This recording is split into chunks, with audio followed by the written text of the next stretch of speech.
said, why should you turn the house of God into a business center? Why should you do this in the house of the Lord? Nehemiah saw these and he said, I testified against them in the day wherein they sowed virtues. He said many things were happening. Verse number 17, then I contended with the nobles of Judah and said unto them, what evil thing is this that you do and profane the Sabbath day? I'm telling you, saints of God, this is a child of God giving an account of his stewardship. Can you be able to give an account of your stewardship? He said, I contended with him. Contended with him. He said, did not even your fathers do this? And because of this we were cursed. And there was a lot of evil and God's judgment.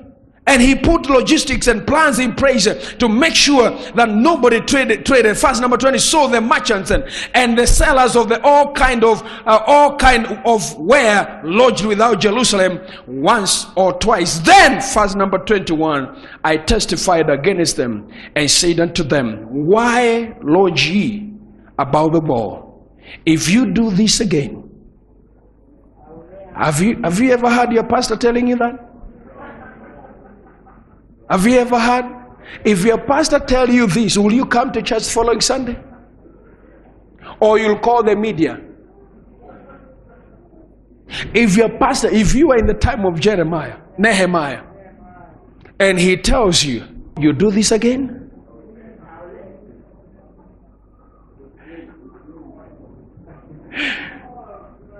Nehemiah is giving an account of what he had done in the vineyard of God. He said, these people, when I say they should not bring in wares, things to sell in the church compound, they sat outside the compound and they even slept there, waiting for the people early in the morning. As they come, they sell. So see, alitukataza kuingia ndani, we can sell from the out. Outside the gate, and Nehemiah got wind of it. He went there. He said, then I testified against them and said unto them, why lodge ye about the wall? If you do so again, I will lay hands on you. And you know what? Nehemiah said, from that day, he is giving an account to God.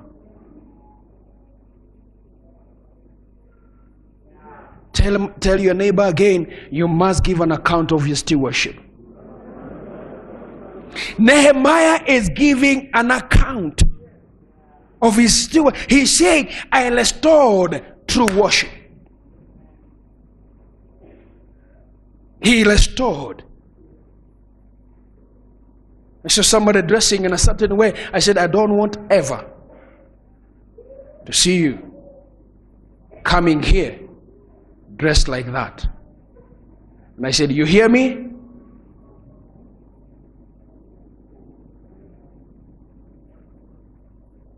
You can have all the liberty to dress the way you want in your house.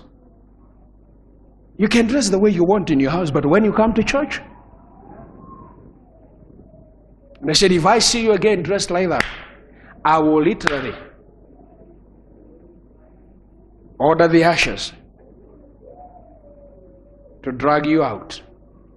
And if they'll fear, at least I have some elders here. And if they fear, I have myself, and you'll have myself to contend with. See, never again dress like that. Tell your neighbor, we are giving an account. So Nehemiah said, from that day, from that time forth, came they no more. He is giving. Question, I'm asking, you know, a lot of saints, God's people have been taken advantage over. You are told you want to buy a shamba, you want to buy a own a plot, come with a A4 size paper and we are going to pray and turn it into a title. Okay, even if we are so powerful to turn it to a title, where is the land? Because what I'm interested on is not the paper, it's the land. So why should you pray for a paper to be a title deed and there's no land? Amen. And you know, because people have not known how God was, Jesus is saying, go and work in my vineyard, and whatsoever is right. So you cannot not just idle around in the vineyard of God and you expect to receive anything. So Nehemiah is saying, from that day, none of them came again to the on the Sabbath. So he said, verse number 22, and I commanded the Levites that they should cleanse themselves, and that they should come and keep the gates to sanctify the Sabbath day. So he said, remember me, O my God, concerning this also. He is giving an account of his stewardship. And remember, he said, and spare me. Now that means if the account was not good, he was not going to be spared. So the guy was maybe almost being annihilated, judged by God. But he said, God, I want to present my account. And he said, God, after I go through all these of my account and what I have done, he said, please remember me, oh my God, concerning this also, and spare me according to the greatness of thy mercy. Now, as a child of God, what is that God will remember you for? What is that God will spare you for? What is that? Hezekiah said, before you kill me, I want to remind you how I've been working and doing things in the house of God. And all of you, you know, Hezekiah was added 15 more years.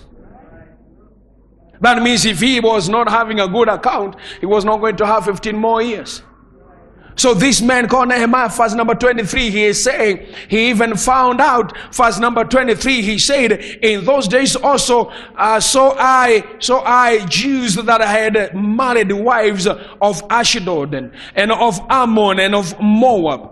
He said, I saw these people marrying the ungodly, people that hate God. That is why in this church we don't encourage anybody marrying just from outside. Just because you feel you have somebody that you work with, they are ungodly, unsaved, they don't love God, they don't fear God, and say we are in the same office and we love each other, but do they love God? No, I think that is not important. What is important is that we love each other. Now Nehemiah was against that. He said, I saw them. And verse number 24, he has said, and their children spake half in the speech of Ashdod. If you get married to somebody who is not in church, not even born again, let me say not born again, what kind of children are you going to raise up? Amen? I said amen. Somebody who is not in church, just because you are desperate and you feel you are now knocking 37, and you say at that age, desperate times calls for, and those desperate measures you take, they take you to hell. Amen. So their children were speaking half the speech of Ashdod and could not speak in the Jews' language, but according to the language of each people. Their children could not even serve God. That is the true worship. They could not even do the true worship. Verse 25, and I contented with them and cursed them. Now that cursing is not cursing as a hara. It is rebuking. It is not cursing that you are cursed. No, it is rebuked. I rebuked them. Listen what he said. What did he do? He beat them. He smote some of them. He beat them. He said, what is this nonsense you're doing? Giving your children to the ungodly. He said, I smote certain of them and plucked off their hairs and made them to swear. And he's holding their hairs like this, dragging them and saying, can you swear from today you'll never repeat that? And I saw a sister, blood oozing down and running down their face because the hair is already plucked off. I said, mchungaji nimekubali, sitaai. I have... Ask your neighbor again, how is your account?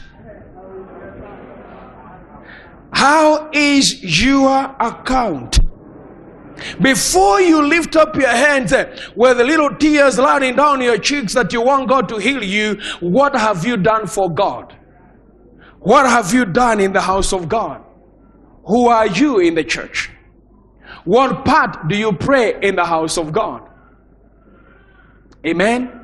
What part do you pray in the house of God? He said, and even made some of them to swear, saying, you shall not give your daughters unto their sons, nor take their daughters unto your sons, or for yourselves. He's saying, I want you to swear that this thing will never, ever be repeated. And they swore. And he gave them the story of Solomon. And he said, even verse number 28, he said, even one of the people that were given responsibility in the house of God was a son-in-law of Sanballat. He said, how can you bring a son-in-law of a man who fought the work of God, destroyed my reputation, worked to slow down the work of God, and you make him to be the head usher? He said, how can you do that? I'm saying of a man who is giving an account of his own stewardship. He said, and one of the sons of Joiada, the son of Eliashib, the high priest, was son-in-law to Sanballat, the Harlolite. Therefore, I chased him. He said, you can't serve me. Can't work in my departments. Why? Because I have to give an account. Praise the name of the Lord. I said, praise the name of the Lord. I said, praise the name of the Lord. Verse number 29, he said, remember them, oh my God, because they have defiled the priesthood and the covenant of the priesthood and of the Levites, and thus cleansed. Now he is saying, thus cleansed I them from all strangers, and appointed the words of the priests and the Levites, everyone in his business. Verse 31, he said, and of the wood offering and times appointed for the first fruit, he said, remember me, oh my God, for good. What is good? What is that good that you have done in the house of God? Amen. And he said, remember me. And God indeed remembered Nehemiah. Before even you go fasting, can you ask yourself, what have I done for God? So back in the book of Luke, the 16th chapter, he said, now I have given you my stewardship. I have given you my goods. But you know what you have done? You have wasted. The report is, you have wasted my goods. And you might have been reported to the master that you have been wasting his goods. You have not been trading with it. You have wasted. It has been reported. Tell your neighbor you have been reported. So what is the report? Is it that you have been wasting the goods, or you have been trading with it? Because it's either two things. You waste it or you trade with it. And if you trade with it, there's a reward. Verse number 2, he said, and he called him and said unto him, how is it that I hear this of thee? Give an account of thy stewardship, for thou mayest be no longer a steward. In other words, your stewardship may no longer be required. All that you have been given will be taken away and given to somebody else. As a child of God, as you come to church, as you sit there and stand there worshiping God and come into the house of God, the bottom line question that you should be asking yourself, what is that I'm supposed to do? So that when I need healing, when I need deliverance, when I need God to open a door for me, I'll present it to Him. All of you know the story of Tabitha, also called Dorcas. She helped the women. She traded with a gift.